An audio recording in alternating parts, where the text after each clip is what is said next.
A bird came down for walk, which has been published in 1891. A poem which is written by Emily Dickinson. A bird came down the walk, a bird came down the walk, he did not know I saw. He bit an angleworm in halves and ate the fellow raw. And then he drank a dew from a convenient grass, and then hopped sidewise to the wall to let a beetle pass.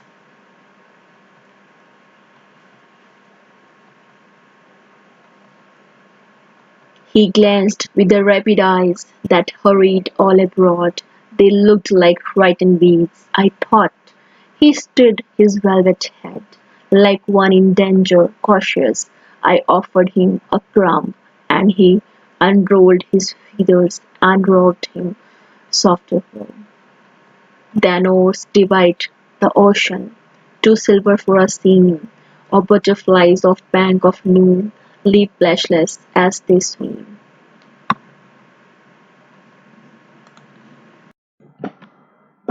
Hello to all.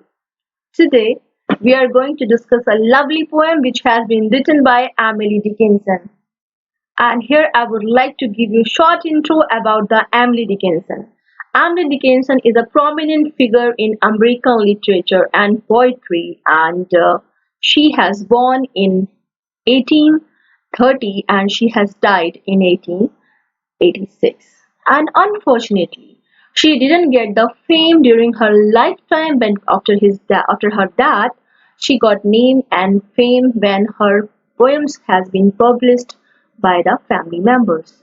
So here the title of the poem is The Bird Came Down a Hawk, which is lovely poem, and here we are going to discover the aspects, the feeling, the essence, how she has expressed her thoughts and views about a single, very simple incident.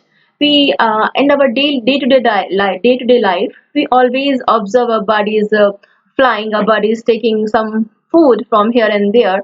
But here, how this simple incident has been explored in a great approach. We are going to explore that things as well. So she's sitting in our garden and observing a bird, a beautiful, lovely bird. She's the bird. Most important point of this poem is here, bird has been personified as a he. Basically, we use it. It is it for the bird, but here what is using he. Bird has been personified here, and here the poet is observing the birds, and the bird is eating the worm. After having the worm, she is taking the morning dew from the grass of leaf. As we love to drink a water in a glass, here the leaves has become the grass of the leaves has become the glass of water for bird. He is taking the glass of water in the form of dew. After that, she is continuously observing the bird. Bird is moving here and there and with frightened eyes, and because of his fear in his eyes, poet also compared him his eyes as a beads, beautiful beads, and she's frightened and very alert, and also she is doing her activities. Bird is doing his activity and also trying to move here and there and find some danger around him. The bird is very alert. After that, what has happened that quite a human observer, as an human observer, she tried to go near to the bird, and she offered piece of bread to the bird, but bird is not aware. With human observer, she's observing her, but bird is not aware, and bird doesn't want to go too close to him because bird is not recognizing to the point. So here, when she offered a piece of bread to the bird, bird flew away. She flight very fastly. And here the incident is not has not been ended.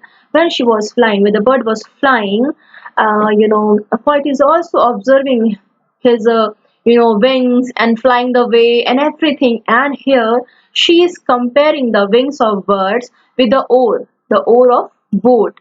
And the sound of oar is quite hard, and when it is cutting the water. But here the sound of wings of the birds is softer than the sound of oars, but somewhere there are similarity of the sound, and maybe it is enhancing and decreasing the sound, but the similarity is here. And she's comparing the wings of the birds with the oars, and she's using lots of euphemism, metaphors and similes and many other things to express her views towards this activity which is observed by her.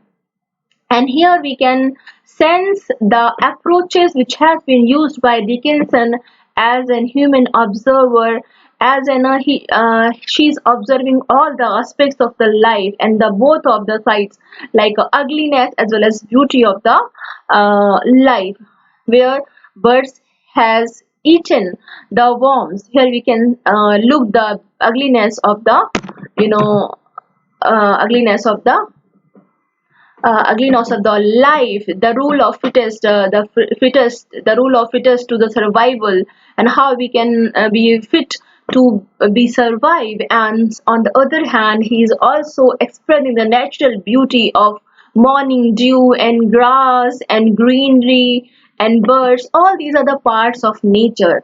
So here she is also expressing all these things in a right way. And it is only the poet position that a simple incident can be captured in a very minute details and great pickup power. And with the critical analysis, how she is observing the activity of the birds, and how she is expressing how she is offering the piece of bread to him, and how she flew here, how she flied away, how the birds has been moved away. So basically here is a gap between human and birds. Here white want to fill that gap, but bird is not feeling comfortable, that's why she flied away. And he is not accepting the piece of bread.